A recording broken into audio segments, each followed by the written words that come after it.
Okay, so I can help anybody's health without them paying me a single cent. Um, if they work with me the way I got healed, and how I got healed was I didn't have money at the time, and the person that was working with me is real famous. This guy Paul Pitchford, who wrote the book Healing with Whole Foods. His book sold like like a million copies by now probably, and I worked with him for 4 years, and he did a huge overhaul on my health. And his deal was like, if I'm not going to pay him, I just have to like volunteer for whatever he needs done, And I did an incredible amount of work for his clinic and for him privately, and we were both like really happy with it because he had a lot of stuff he needed to get done, and it was very what's the word? Because I had like a big health condition overhaul, um, and because he had a huge workload to take care of, it really fit, and it was very like non-differentiated. It was just like whatever you need help with, I was happy to help. Whatever he needed help with, I was happy to help, and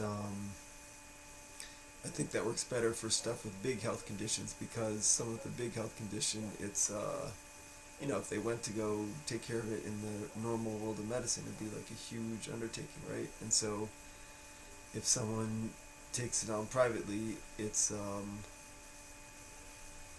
big undertaking too, right? And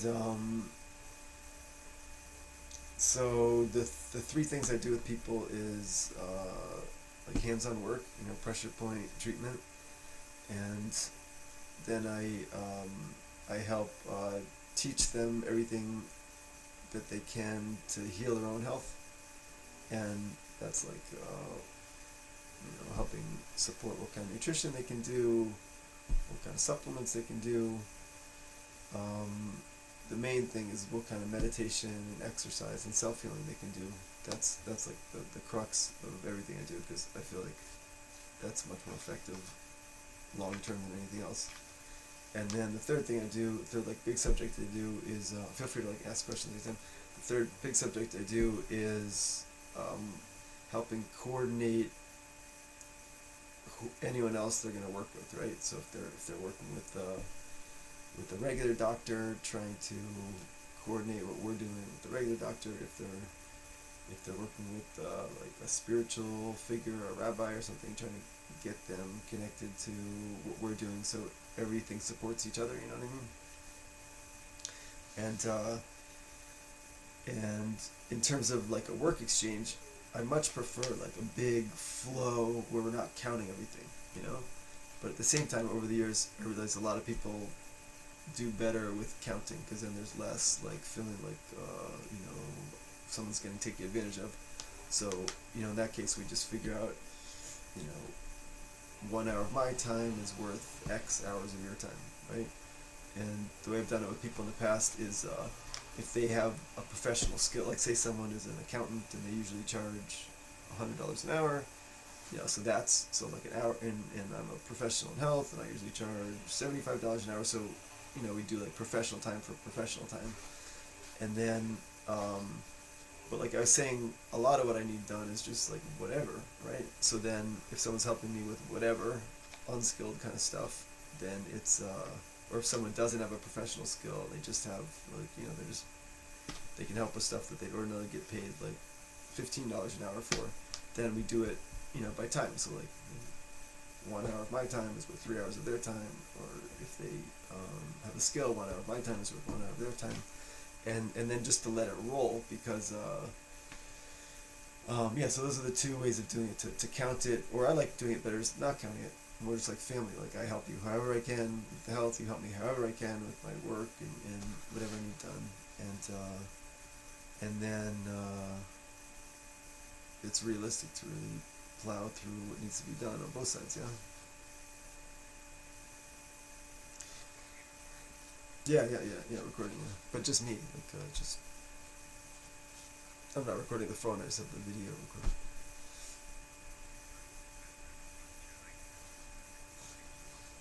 No, you can say whatever, but the public can't hear. The public can't hear. But do you have any questions about like the work exchange process, or about what I do, or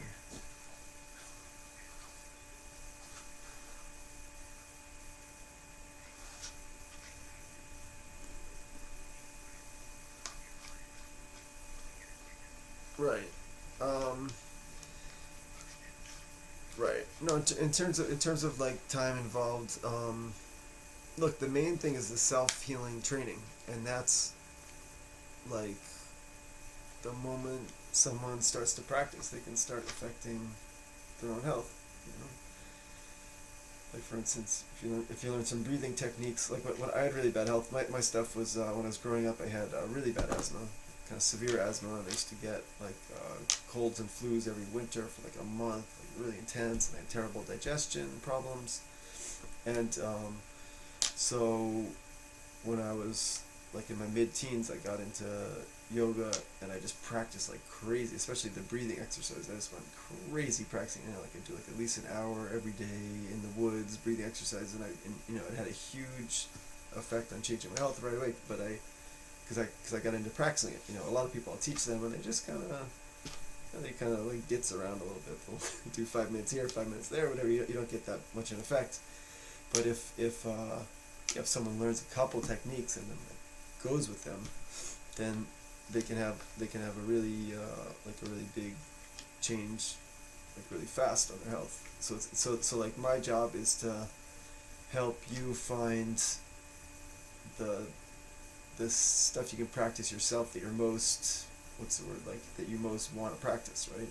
Everyone's got like a different thing they're drawn to. So that's like my job is to try to match a practice with you that you love to do, right?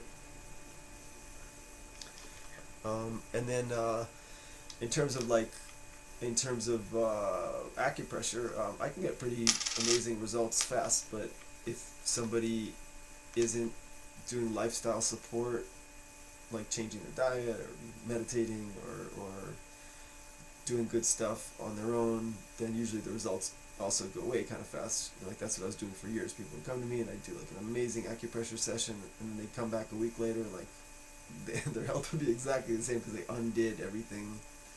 You know, we do like amazing change on their health together during the session, and then during the week they'd undo the entire thing by being stressed out and eating poorly and not rearranging their life.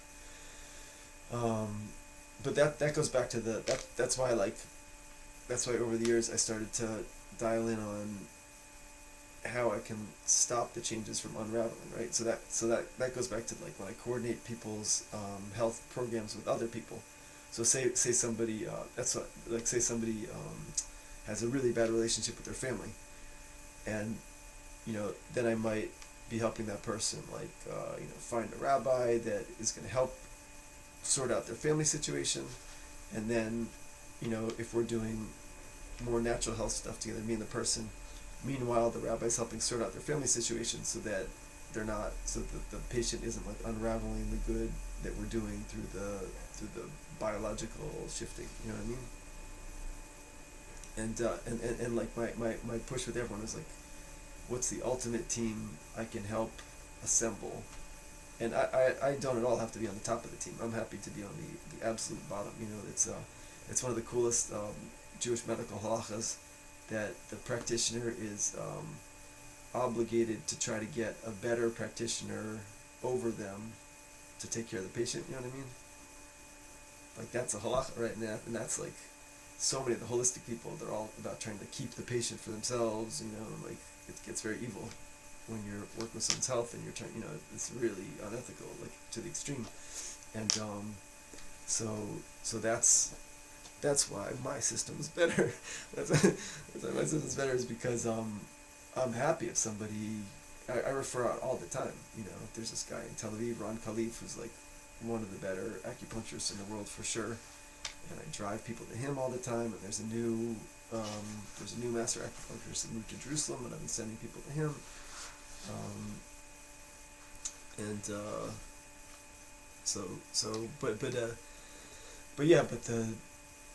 My goal with everyone is to help get a team where every single part of the patient's life is being improved, right? Now, you can't get carried away. Like not everyone's willing to put endless time and resources, but it doesn't have to be so extreme. Like one thing I try to do is no one I work with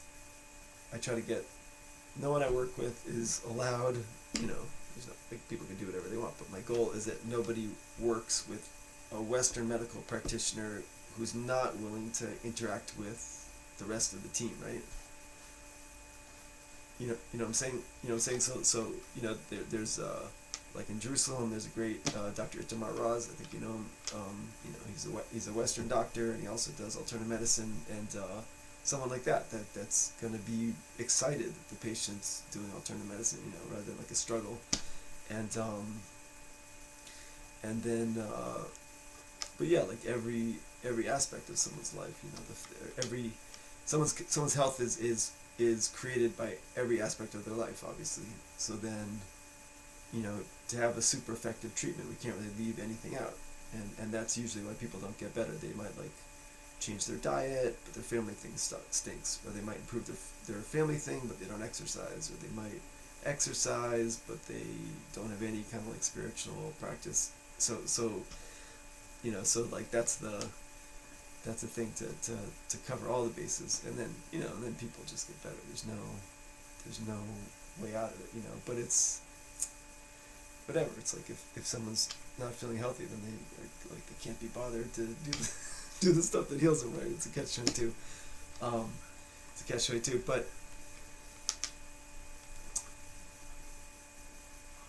no, it's not a catch-22. No, it's not a catch-22, because it's what I was saying. Like if I teach someone, if I say, listen, go to nature for 20 minutes a day and talk to God, do breathing and exercise, 20 minutes a day, and I just like push someone just to do that one thing. Don't worry about herbs, don't worry about anything, don't worry about therapy, don't worry about Rebbe, whatever, just do that one thing, So if I can get someone to do just one thing like that starts to give some energy, and then they're like, wow, I feel like a tiny bit better. I can do a little more, Then they, after say a month or something, they might be open to, the next step. But if we can get the right remedy up front, even if it's something tiny like going to nature for 10 minutes and breathing a day, that for sure starts to like open the gate for the next thing to happen. And then when someone does the next thing, then that like opens the gate for the next thing to happen. It's very like systematic.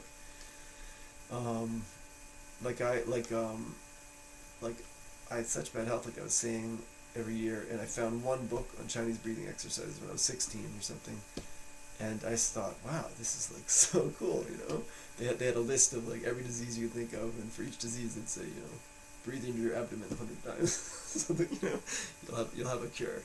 And I thought, it's like applies to everything, and then I just got really addicted in a good kind of way to practicing, and then I started feeling so much better that then I had more energy to go do other kind of things that made me even better. So, but back to the work exchange thing, it's it's got to be. One of my mentors once told me, like, don't offer work exchange to anyone unless the person like has a really good attitude about doing it. Like they're really happy to help. He was like, otherwise it's just too much of a drain. And I found that over the years, that people that are kind of low on money and stressed out and have a health condition, they over and over again, they haven't been the best like teammates, for helping. They've been, it's kind of like a lot of people that don't have money. You're like,